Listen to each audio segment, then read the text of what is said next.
آقا علیہ الصلوۃ والسلام نے فرمایا صحابہ کرام سے، جو شخص مجھے دو چیزوں کی ضمانت دے دے میں اسے ابھی جنت کی ضمانت دیتا ہوں، ابھی جنت۔ اس میں سے پہلی چیز فرمائی جو میری جو دو لبوں کے درمیان ہے، زبان، اشارہ فرمایا، جو آدمی اپنی زبان کی ضمانت دے دے میں اسے جنت کی ضمانت دیتا ہوں۔ پھر پاکیزگی اور عصمت کی ضمانت دے دے، جنت کی ضمانت دیتا ہوں۔ علیہ السلام نے فرمایا زبان ہی تمہیں جنت میں لے جاتی ہے اور زبان ہی تمہیں دوزخ میں لے جاتی ہے۔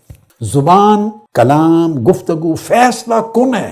آپ کا جو سامع ہے، آڈینس ہے، آیا وہ آپ کی بات کو مانے گا یا نہیں؟ یہ مرحلہ تو بعد میں آنا ہے، مانے گا یا نہیں، سنے گا یا نہیں، یہ پہلے فیصلہ کرنا ہے۔ اور اگر آپ نے گفتگو ہی سخت طریقے سے کی اور وہ طریقہ آپ کے چہرے سے بھی سختی نظر آ رہی ہے، جلال نظر آ رہا ہے، غصہ نظر آ رہا ہے، اور الفاظ بھی جب غصے میں چناؤ کرتے ہیں تو وہ بھی سخت ہیں، ان میں نرمی نہیں ہے، حلاوت نہیں ہے، مٹھاس نہیں ہے، پیار نہیں ہے، عمدگی نہیں ہے، شائستگی نہیں ہے، خیر نہیں ہے، بلائی نہیں ہے، وہ الفاظ کیا اثر پیدا کریں گے؟ تو وہ سنے گا کیسے؟ تو جب اس نے سننا ہی نہیں ہے، سننے پر اس کی طبیعت آمادہ ہی نہیں ہونی تو مانے گا کہاں؟ تو اللہ رب العزت نے فرمایا وَعِبَادُ الرَّحْمَنِ الَّذِينَ يَمْشُونَ عَلَى الْأَرْضِ هَوْنًا وَإِذَا خَاطَبَهُمُ الْجَاهِلُونَ قَالُوا سَلَامًا۔ اور خدائے رحمان کے مقبول بندے وہ ہیں جو زمین پر چلتے ہیں تو آہستگی سے چلتے ہیں، یعنی یہ جو عمدگی ہے اور شائستگی ہے اور نرمی اور ملائمت ہے،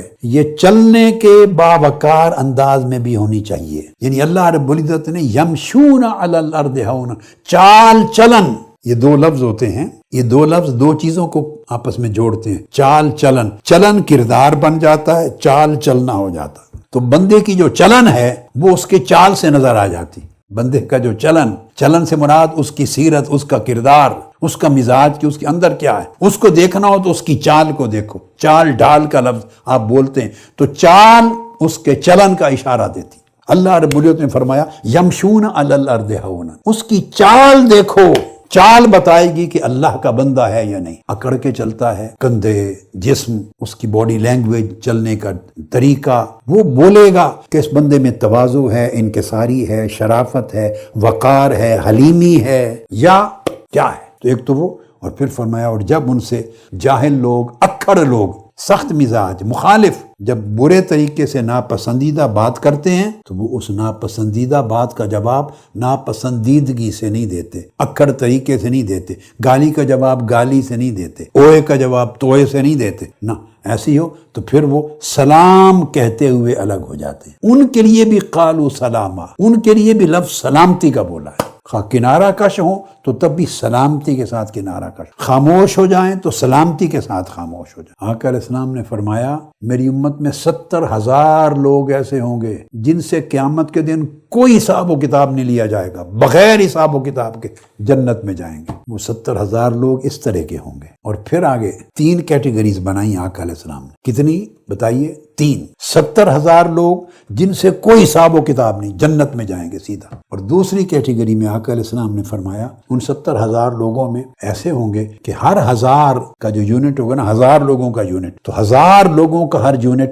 اپنے ساتھ 70,000 اور ساتھ لے کے جائے گا۔ اس کا مطلب یہ ہوا میتھمیٹیکلی کیلکولیشن کریں تو گویا ان میں سے ہر ایک شخص 70 بندوں کا شفاعت کرنے والا ہو، 70 بندے ہر ایک اپنے ساتھ لے کے جائے گا۔ اور پھر آقا علیہ السلام نے فرمایا ایسے بھی ہوں گے 70,000 لوگ میری امت میں جو خود تو بغیر حساب و کتاب کے بخشے جائیں گے، مگر ان 70,000 لوگوں میں سے ایک ایک شخص، ایوری سنگل پرسن 70,000 میں ایک شخص اپنے ساتھ پھر 70,000 لے کے جائے گا۔ تو آقا علیہ السلام نے اپنی پوری امت میں 70,000 ایسے لوگوں کی نشاندہی فرمائی ہے کہ پوری امت میں 70,000 لوگ ایسے بھی ہوں گے کہ ان میں سے ایک ایک شخص اپنے ساتھ تنہا 70,000 لوگوں کی شفاعت کر کے لے کے جائے گا۔ یہ لوگ اس طرح کے ہوں گے۔ آپ چاہتے ہیں کہ نہیں کہ ایسے زمرات میں آ جائیں؟ جی، یہ اب کریکٹر بلڈنگ کی بات ہو رہی ہے، شخصیت سازی کی بات ہو رہی ہے، انسان سازی کی بات ہو رہی ہے۔ جب طالب بننا ہے، سالک بننا ہے، محسن بننا ہے تو ان لوگوں میں شامل ہونا ہے کہ جن لوگوں کو اللہ رب العزت نے اس قسم کے انعامات سے نوازا۔ پھر اللہ رب العزت نے آقا علیہ الصلوۃ والسلام کی بات فرمائی، حضور علیہ الصلوۃ والسلام کی۔ سورہ زخرف میں فرمایا وقیل ہی یا رب ان ہؤلاء قوم لا یؤمنون، فرمایا کہ اس حبیب مکرم صلی اللہ علیہ وسلم کے یوں کہنے کی قسم کہ میرے محبوب کی اس بات کی قسم کہ انہوں نے جو یہ کہا کہ بے شک باری تعالیٰ یہ لوگ ایسے ہیں کہ ایمان لاتے ہی نہیں، تو میرے محبوب کے اس قول کی قسم کس انداز سے کہا، اب یہ ایسے ہیں کہ ایمان لاتے ہی نہیں، ان لوگوں کے ساتھ شفقت آقا کی کیا ہے، کتنی فکر ہے ان کی، کتنا خیال ہے۔ اللہ پاک نے فرمایا وکیل ان کے یہ کہنے کی قسم کہ باری تعالیٰ یہ لوگ ایسے ہیں کہ مانتے ہی نہیں، یہ کہہ کر پھر ارشاد فرمایا میرے محبوب آپ ان سے درگزر سے کام لیں، اور جب بھی وہ اختلاف کریں تو ان سے فرما دیں فَاصْفَحْ عَنْهُمْ وَقُلْ سَلَامٌ فَسَوْفَ يَعْلَمُونَ، ان کو بھی سلام کہیں، درگزر کر لیں اور سلام کہیں، ہمارا سلام ہے، اور جلد ہی انہیں اپنا انجام معلوم ہو جائے گا۔ یعنی ایسی سچویشن میں جب وہ ایمان بھی نہیں لا رہے اور آقا علیہ السلام تعجب فرما رہے ہیں اور اللہ پاک ان کو فرماتے ہیں کہ جلد ہی انہیں اپنے انجام کی خبر ہو جائے گی، ایسی سچویشن میں بھی فرمایا وَقُلْ سَلَامٌ، سلامتی کا کلمہ، نرمی کا کلمہ، محبت کا کلمہ ایسی سچویشن میں بھی آف کرنے یا مس کرنے کی یا سکپ کرنے کی اجازت نہیں دی۔ یعنی ایک آخری حد ہوتی ہے جہاں آپ ٹکرا رہے ہیں، وہ آپ کے دین کو ریجیکٹ کر رہے ہیں، عقیدہ کو، توحید کو، رسالت کو، آخرت کے پیغام کو رد کر رہے ہیں، اور کوشش کرتے کرتے یہ نوبت آ گئی کہ اللہ کے محبوب پیغمبر عرض کرتے ہیں باری تعالیٰ یہ کیسے لوگ ہیں مانتے سنتے ہی نہیں۔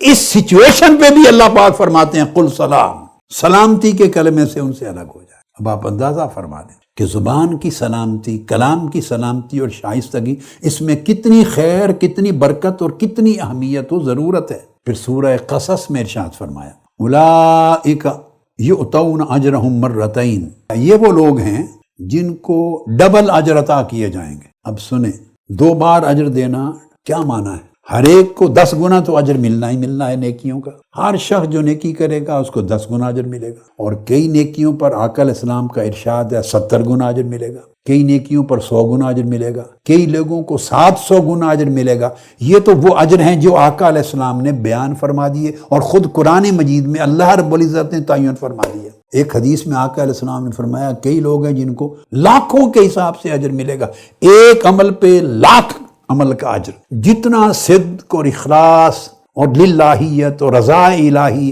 اور پاکیزگی اور پیورٹی اور طہارت اور اللہ کی طرف دھیان اور شائستگی جو بڑھتی چلی جائے گی، اجر کے درجے بڑھتے چلے جائیں گے۔ گویا اتنا اجر پانے والوں کے مقابلے میں بھی فرمایا یؤتون اجرہم مرتین، کہ کچھ ایسے بھی ہیں کہ جس کو جتنا اجر ملے گا کچھ لوگوں کو ہر ایک سے 2 گنا ملے گا۔ اور وہ کون لوگ ہیں؟ فرمایا بما صبروا، وہ لوگ جو ہر سچویشن میں صبر کرتے ہیں۔ اب یہ صبر کا اجر ہو رہا ہے کہ ہر اجر پانے والے کے اجر سے 2 گنا بڑھا دیا جا رہا ہے۔ صرف کس وجہ سے؟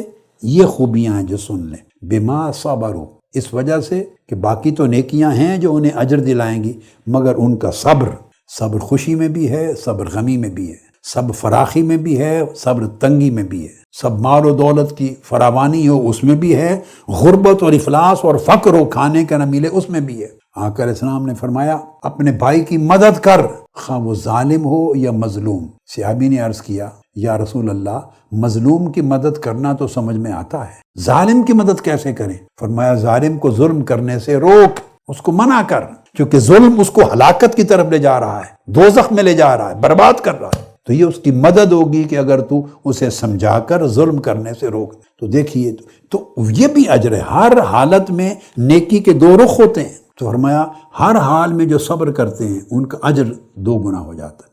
اور نمبر 2 وَيَدْرَؤُونَ بِالْحَسَنَةِ السَّيِّئَةِ، اور یہ وہ لوگ جن کا اجر ڈبل ہو جاتا ہے، وہ لوگ ہیں جو ہر برائی کو بھلائی کے ذریعے دور کرتے ہیں، ہر برائی کو بھلائی کے ذریعے۔ برائی کا جواب برائی سے نہیں دیتے، ٹٹ فور ٹیٹ نہیں کرتے، ایسے کا تیسا نہیں کرتے۔ اگر ان کے ساتھ کوئی زیادتی کرتا ہے، برائی کرتا ہے، تو اس لیے اللہ رب العزت نے حکمت اور دانائی کی بات کی ہے کہ وہ طریقے وضع کریں کہ برائی کو بھی دفع کریں، دور کریں بھلائی کے ساتھ، اچھائی کے ساتھ۔ 2 نیکیاں، یعنی 2 کریکٹرز آ گئے۔ تیسرا وَمِمَّا رَزَقْنَاهُمْ يُنْفِقُونَ، اور جو کچھ ہم نے انہیں عطا کیا اس میں سے خرچ کرتے ہیں۔ اب عطا کرنے میں رزق میں صرف مال و دولت نہیں ہے، مال و دولت دیا ہے تو اس میں سے خرچ کرتے ہیں، اگر علم دیا ہے تو علم میں سے خرچ کرتے ہیں تاکہ لوگوں کو گمراہی سے نکالیں اور ہدایت کے طلبگاروں کو ہدایت دیں۔ طاقت میں سے کچھ نعمت دی ہے تو طاقت کے ذریعے کمزوروں کی مدد کرتے ہیں۔ تو گویا جو اللہ پاک نے ذہنی دماغ میں علم، فہم، قابلیت کا رزق دیا ہے تو اس کے ذریعے مدد کرتے ہیں۔ جسمانی رزق دیا ہے، قوت و طاقت، استعداد و صلاحیت کا، اس کے ذریعے مدد کرتے ہیں۔ دل کے اندر اللہ نے اچھے احوال، اللہ پاک نے اچھی صفتیں، خصلتیں عطا کی ہیں، فیض عطا کی ہیں، تو اپنے فیوزات دے کر لوگوں کو اچھا بناتے ہیں، انہیں خیر دیتے ہیں، نیک بناتے ہیں، صالحیت دیتے ہیں، تو صالحیت سے صالحیت کے لیے خرچ کرتے ہیں، عفو درگزر سکھاتے ہیں۔ الغرض یہ ایک ہمہ جہت تصور ہے رزق کا۔